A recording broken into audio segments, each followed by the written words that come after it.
Buenos días a todos y en primer lugar bienvenido y gracias a Ignasi Pérez por estar con nosotros.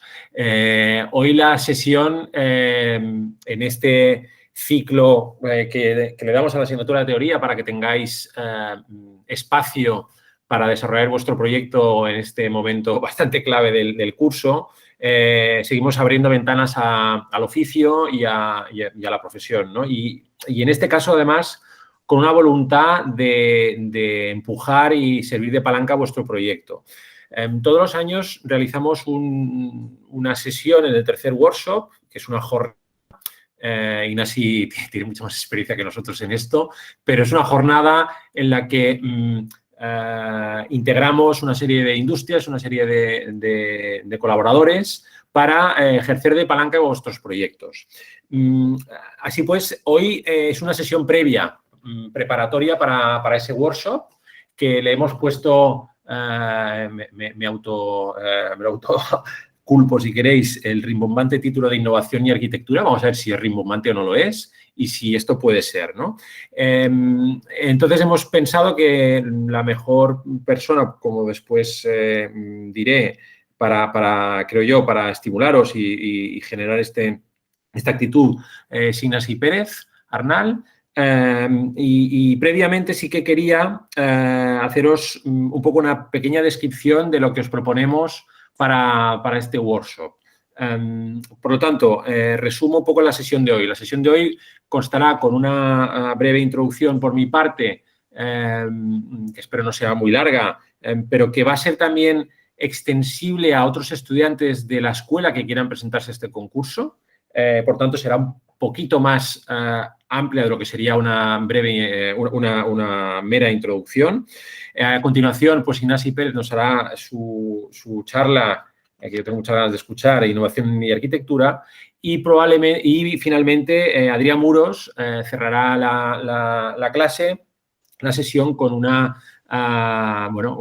respondiendo o autorrespondiéndose a una serie de preguntas sobre innovación en la arquitectura, que como sabéis es un profesor de aquí de la escuela, responsable también del área de construcción del departamento y que, por tanto, creo que será pues un buen cierre para la sesión.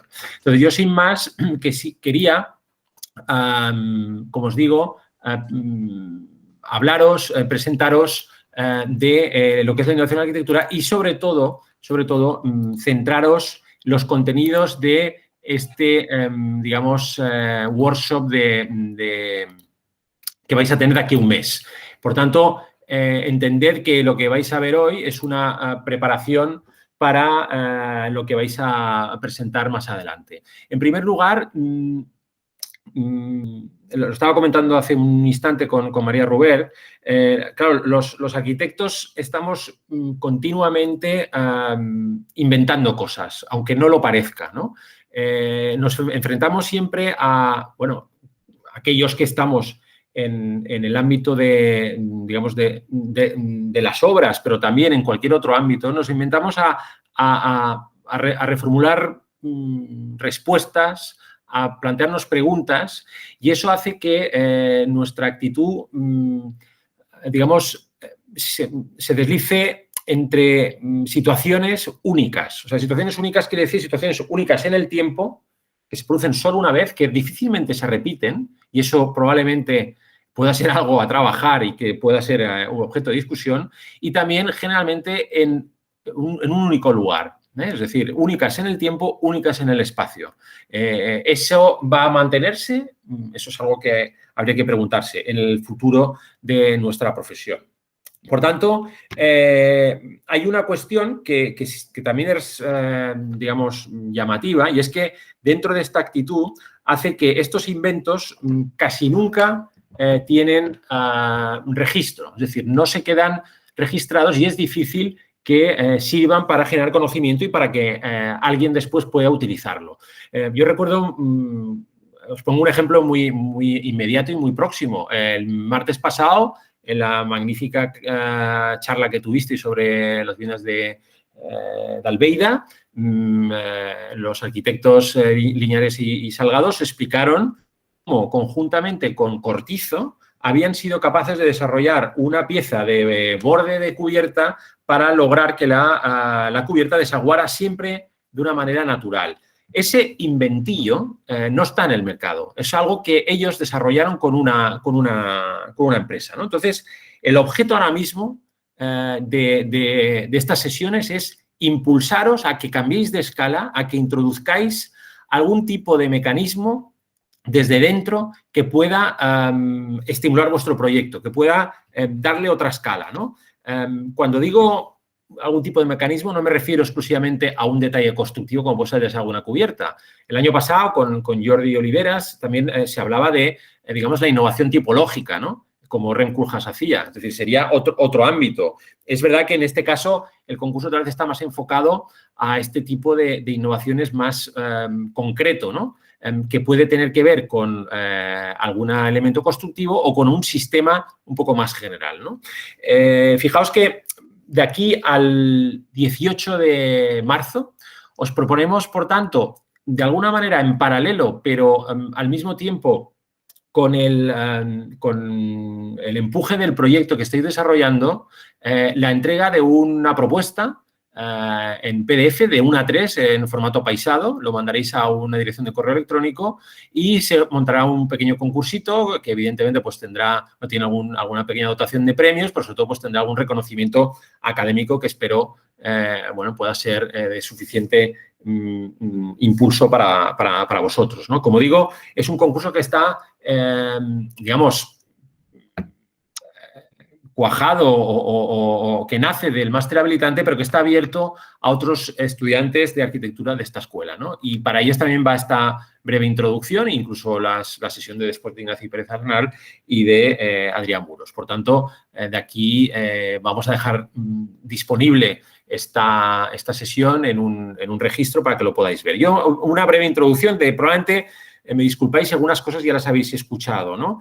Alguno de vosotros y en concreto también Ignacio Pérez, ¿no? Pero os hablaba de alguna manera general dónde se sitúa la innovación en la arquitectura, ¿no? Pues una innovación que desaparece, que está casi pues en ese artilugio, en esta película casi posnavideña, ¿no? De Qué bello es vivir, donde la tecnología desaparece debajo de una pista de baile para en un mismo edificio. Esto sería una innovación tipológica acompañada de una innovación tecnológica, introducir una piscina, ¿no? En aquellos años 40, en este caso está, digamos, situado antes, aunque la película es de los años 40, estas escenas de los finales de los años 20, en la cual, bueno, pues ya había una idea de reutilización, de optimización. Perdona, Alberto, ¿estás enseñando diapositivas? Sí, ¿no las estáis viendo? Estamos viendo un cuadro entero. Yo no sé si Jordi y los demás, ¿no? ¿O soy yo solo?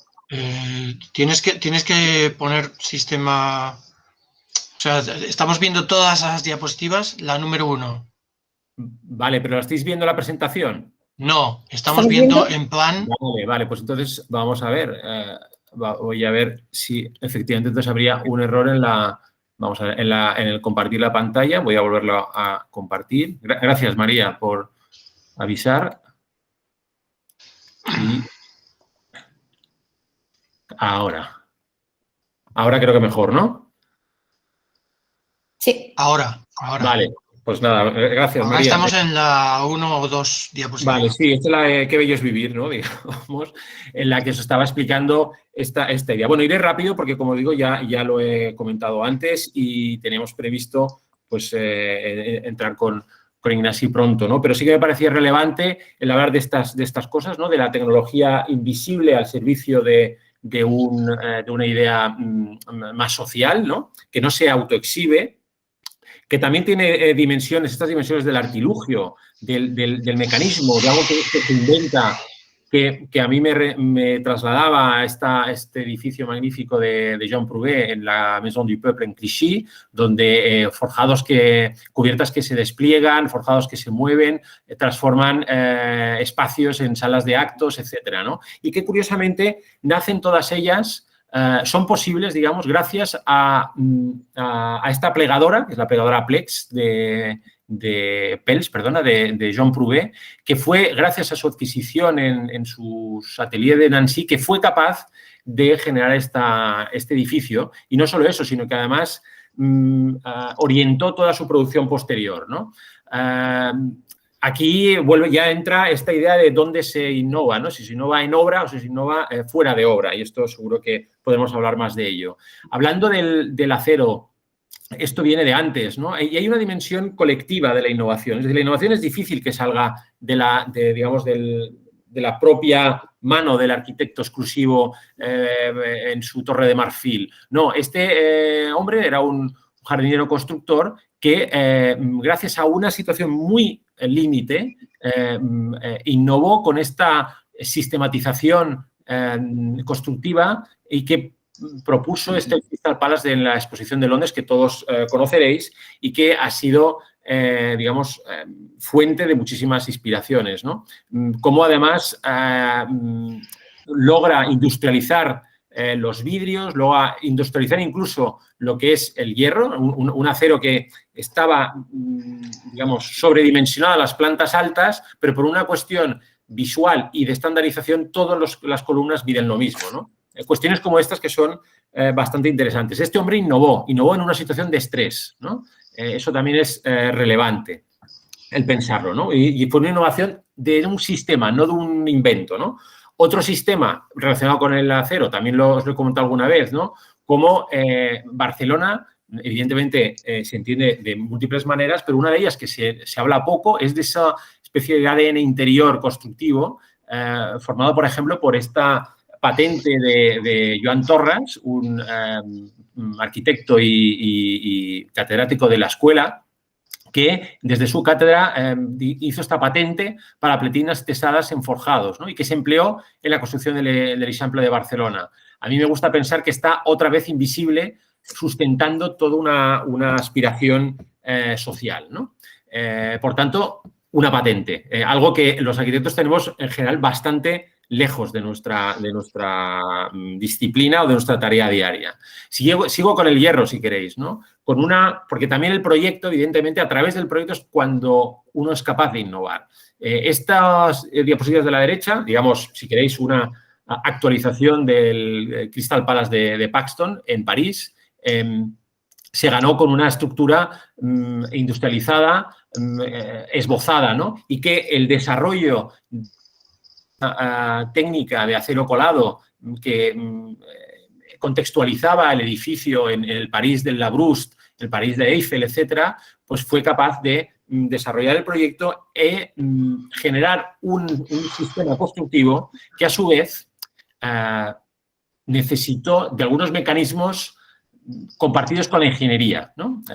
Como os decía, innovación colectiva. Este nudo, este es un balancín que hace que el apoyo de la viga se introduzca hacia adentro como 1 metro respecto a la columna y que genera un vuelo de unos 6 metros, cuya compensación hace que el acero empleado es infinitamente menor, en concreto 6 veces menor que el que en ese momento Rogers y Piano tenían en aquellas imágenes que veis aquí abajo, que nos llevaban mucho a esa idea del Crystal Palace, ¿no? Esta especie de tarta decreciente y que lograron sistematizar trasladando una idea estructural de un ingeniero de un puente a la estructura. Por lo tanto, la innovación con ingenieros y en estructura, pero no hace falta irse ni a Gerber ni al Pompidou, podemos irnos a Ishigami, que es mucho más próximo, ¿no? Y cómo es capaz de un instituto en Kanazawa magnífico en el que hace trabajar un bosque de pilares que tiene evidentemente una relación con una idea de proyecto de la naturaleza, de emular el bosque, etcétera, a través de esta suerte de pretensado en tracción de una serie de pilares y compresión de este bosque de pilares, ¿no? Con lo cual, todos los pilares trabajan como si fuera un muro, todos en conjunto, ¿no? Es decir, una innovación tipológica relacionada con la estructura. Pero no solo en la estructura, también en el Pompidou tenemos innovaciones de oficio, de trabajar con unos ascensores, ¿no? Unos ascensores que dibujan Piano y Rogers, que en aquel caso Otis decía que no había manera de hacerlos, y que finalmente, después del desarrollo, en este caso, desde una idea de artesanía industrial, como Prouvé defendía, al final Otis incorpora a su catálogo este invento de ascensores que Piano y Rogers desarrollan. Eso estoy hablando de elementos metálicos, pero evidentemente esto no tiene que ver con el material. Podemos irnos a la cerámica, podemos irnos a esa investigación de Hudson en la cerámica blanca nieve y blanco hielo que utiliza en las esferas de 75 metros de diámetro de Sydney, ¿no? Esto da pie a otra charla, pero evidentemente el desarrollo lo realizó junto con una industria llamada Höganäs, que todavía tiene en su catálogo estas piezas, ¿no? No solo la cerámica, sino incluso en las carpinterías. Fue capaz de desarrollar unas carpinterías que, desgraciadamente, no desarrolló mediante una serie de elementos de madera laminada sin un solo clavo, ¿no? Bueno, todo este desarrollo yo os animo a traerlo a vuestros proyectos y desde ese espíritu os paso muy rápidamente a un proyecto propio que ya habéis conocido, en el que en la Biblioteca de Vila-real desarrollamos un producto junto con todo este eje azulejero de Castellón, que es una carretera bastante divertida porque está poblada cada 100 metros de una fábrica de cerámica, ¿no? Y que reutilizando unos tornos de sus hornos de cocción, vitrificando la parte superior, logramos unos canutillos de 75 metros de diámetro y de 7,5 metros, uniendo uno a uno, generando un pretensado, ¿no? Son desarrollos que tienen que ver también con la cultura, es decir, en este caso, con esa idea de cortinillas de eslabones de madera que se producen en los pueblos mediterráneos, que evitan la entrada de insectos, etcétera, y que en este caso sirven para construir una doble piel que genera unas circulaciones de emergencia necesarias, que genera un filtro para desarrollar una biblioteca en el interior. Todo este desarrollo, vuelvo a insistir, pues se patenta, se traduce en un artículo de investigación y, es más, sirve posteriormente, bueno, esto sería la biblioteca terminada, sirve para, bueno, luego evidentemente pues el cuidado de la entrega en el suelo, la entrega en el techo, etcétera, ¿no? Y sirve para desarrollar, o sea, un proyecto sirve para empezar otro, ¿no? Es decir, es como que el embrión de uno sirve para el embrión de otro. En este caso, el desarrollo a través de otro proyecto de investigación. ¿Dónde se innova? Pues a veces en proyectos de investigación, en este caso, es auspiciado por Agaur, en el que desarrollamos esta misma solución en hormigón para evitar todos estos vallados metálicos que se oxidan y que no tienen buen mantenimiento, ¿no? Bueno, pues este desarrollo se realiza junto con industrias. Vuelvo al hormigón con estas piezas que Carlos Ferrater patentó hace ya muchos años y que fue el origen de la Cátedra Blanca, que son unas piezas que digamos, revisita esta pieza de ladrillo romano de 40 centímetros de longitud por 10 de profundidad y que tiene una junta mínima, se atesta a la vertical y que genera una sombra y que hoy en día todavía podemos utilizar. Y me gustaba poner a la vez, ¿no?, este desarrollo de valla de hormigón, en este caso de un GRC de nueva generación, junto con ese ladrillo, ¿no? Soluciones que tienen distintas escalas y no todo es high-tech. Es decir, uno se puede aproximar a lo que ve, conocerlo y con unos ojos curiosos tratar de resituarlo. Y os hago una última pincelada de una obra o de una propuesta propia. Esto es un centro cultural en Argelia, sin mano de obra especializada, con ninguna industria, ¿no? Pues aquí, junto con un industrial, en este caso también de Toro, con Manel Serra, que hizo un trabajo maravilloso, hicimos una reinterpretación de estos muros de ingeniería civil que están hechos por gravedad, ¿no? Es decir, con una especie de bloques de hormigón circulares que sirven para colocar tierra encima y que se van solapando para generar un muro de contención en las carreteras de Argelia y que filtran el agua y que al mismo tiempo pues, son construidos de una manera muy fácil. Pues bien, esto mismo, con un molde en un tamaño controlado, logramos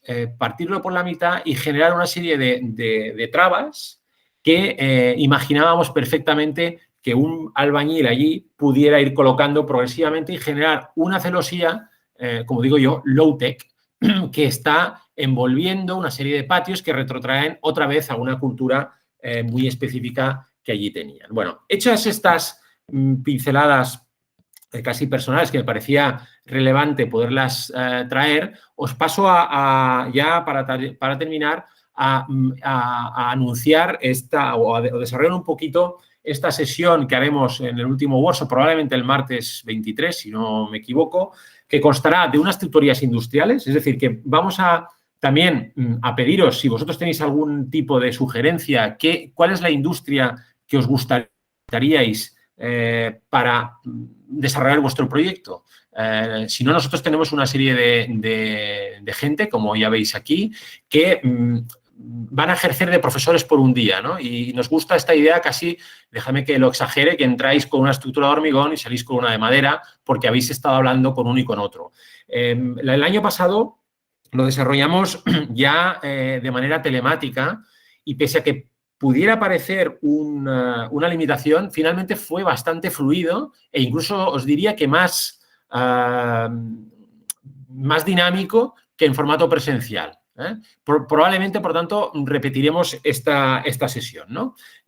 Y constará, como os digo, de esta asistencia por parte de una serie de industrias que vamos a seleccionar y que estamos abiertos a que podáis sugerir. En paralelo, los profesores han ido presentando alguna serie de proyectos, como aquí Enric Masip, Jaume Valor, Jaime Coy, que fueron a Mara Partida, presentando proyectos desde estos productos, desde estas piezas que han podido transformar y darle carácter a sus intervenciones, ¿no?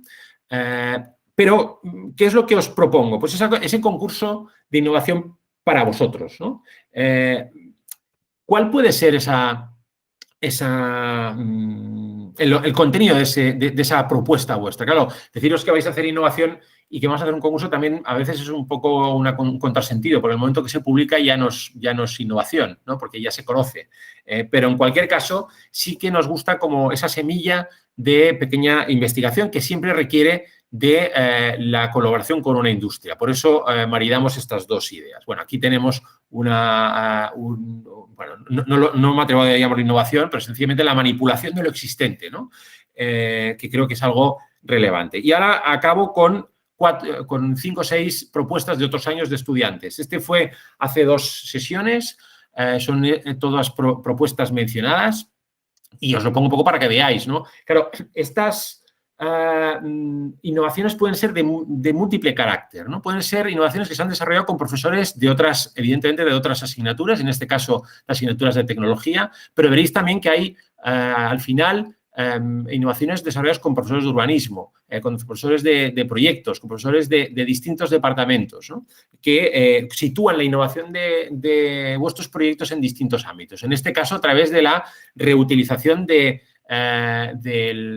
PET, ¿no? Es decir, de estos plásticos domésticos que se reutilizan para generar tejas, ¿no? O sea, un tejado. Evidentemente, es un poco ingenuo deciros que en un mes vais a ser capaces de generar una innovación que pueda estar en el mercado, ¿no? Porque innovar implica integrarse en el mercado de una manera explícita. Casi os pedimos que trabajéis desde la intuición, ¿no? Como semillas para poderlo desarrollar más adelante, ¿no? Pues pequeñas piezas a través de plástico reciclado, pequeños elementos que permitan sistemas de montaje nuevos, ¿no? Como a través de una serie de imanes, ¿no? O piezas que generen elementos digamos, climáticos que van cambiando el diámetro de la pieza, piezas prefabricadas y que generan unas celosías que a su vez son capaces de bajar la temperatura y de integrarse. O piezas ya del año pasado como sencillamente una puerta para una escuela infantil, ¿no? ¿Por qué tiene que sonar para un niño una puerta de 2,10 metros, ¿no? Es decir, es muy importante que esta innovación, digamos, nazca de una pregunta, ¿no? De una carencia, de haber analizado previamente alguna de estas documentos, los veis aquí, por ejemplo, problemática, ventajas de la propuesta, es decir, ser un poco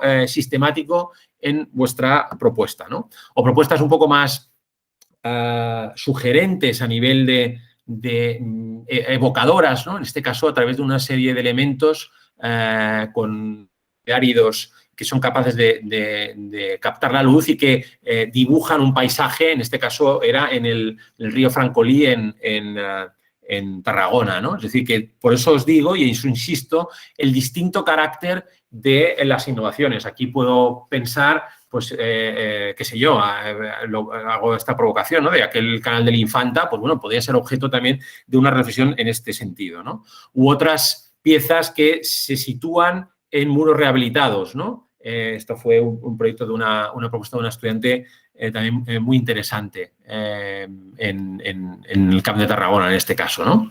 O otra vez, piezas que hablen más de montaje, de elementos ligeros, adaptables, fachadas muebles que se prefabrican de madera y que se van transportando en camiones, se construyen fuera y se colocan dentro, ¿no?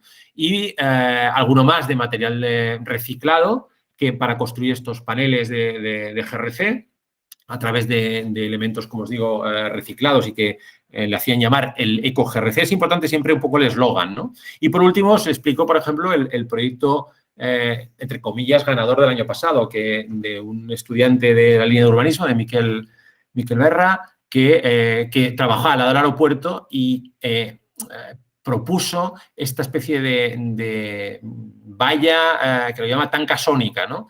Evidentemente, como os digo, es más una intuición y una idea, ¿no? Es decir, la cantidad de decibelios que genera cada uno de los despegues y aterrizajes de los aviones y cómo son capaces de trasladar y generar una energía por la vibración de la pieza que él coloca, ¿no? De esta membrana, como él dice, vibración transmitida de la membrana a la cerámica piezoeléctrica que coloca allí, ¿no? Bueno, en fin, nos pareció una propuesta muy interesante, ¿no?